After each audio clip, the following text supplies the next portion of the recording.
he had not far to go. He knew indeed how many steps it was from the gate of his lodging house, exactly 730. He had counted them once when he had been lost in dreams.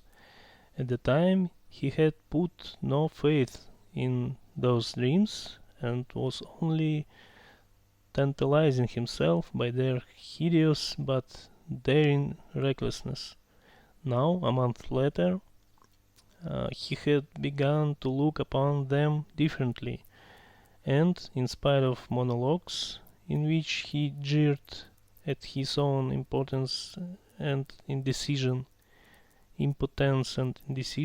he had involuntarily come to regard this hideous dream as an exploit to be attempted, although he still did not realize this himself. He was positively going now for a rehearsal of his project, and at every step his excitement grew more and more violent. With a sinking heart and a nervous tremor, he went up to a huge house which on one side looked on to the canal, and on the other into the street.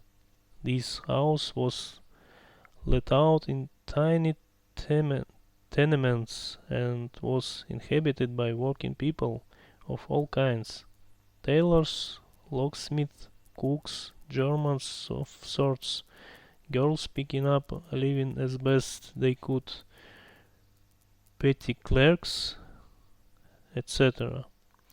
There was a continual coming and going through the two gates and in the two courtyards of the house. Three or four doorkeepers were employed on the building.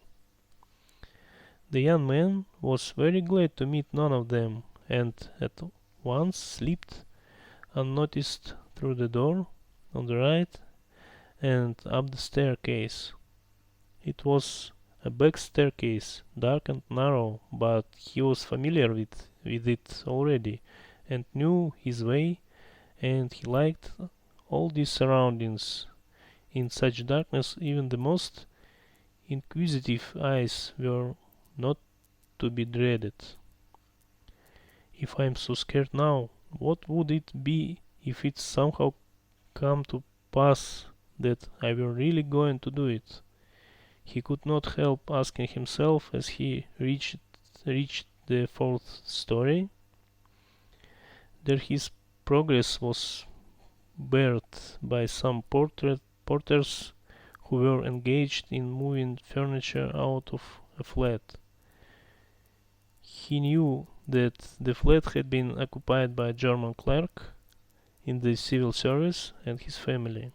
This German was moving out then, and so the fourth floor on the staircase would be untenanted except by the old woman. That's a good thing anyway, he thought to himself as he rang the bell on the old woman's flat. The bell gave a faint tinkle as though it were made of tin and not of copper. The little flats in such houses always have bells that ring like that. He had forgotten the note of that bell, and now its peculiar tinkle seemed to remind him of something, and to bring it clearly before him. He started. His nerves were terribly overstrained by now. In a little while the door was opened, a tiny crack. The old woman eyed her visitor with evident distrust through the crack, and nothing could be seen but her little eyes glittering in the darkness. But seeing a number of people on the landing, she grew bolder and opened the door wide. The young man stepped into the dark entry, which was partitioned off from the tiny kitchen. The old woman stood facing him in silence and looking inquiringly at him. She was diminutive, withered up old woman of 60 with sharp, malignant eyes and a sharp little nose. Her colorless, somewhat grizzled hair was thickly smeared with oil, and she wore no kerchief over it. Round her thin long neck, which looked like a hen's leg, was knotted some sort of flannel rag, and in spite of the heat, there hung flapping on her shoulders a mangly fur cap, yellow with age. The old woman coughed and groaned at every instant. The young man must have looked at her with a rather peculiar expression, for a gleam of mistrust came into her eyes again. "Raskolnikov, a student. I came here a month ago." The young man made haste to mutter, with a half bow, remembering that he ought to be more polite. "I remember, my good sir. I remember quite well you coming here," the old woman said distinctly, still keeping her inquiring eyes on his face.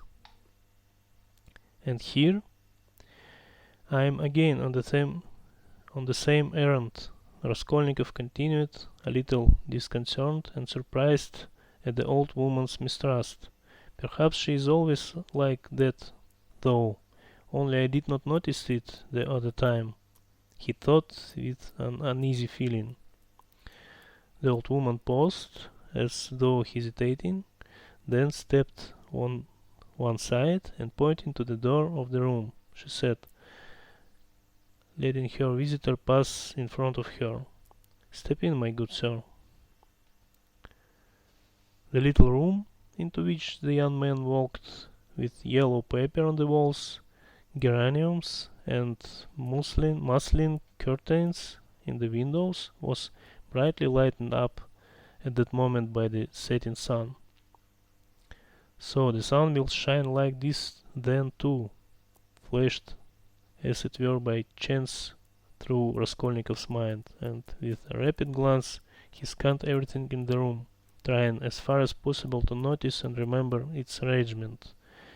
But there was nothing special in the room.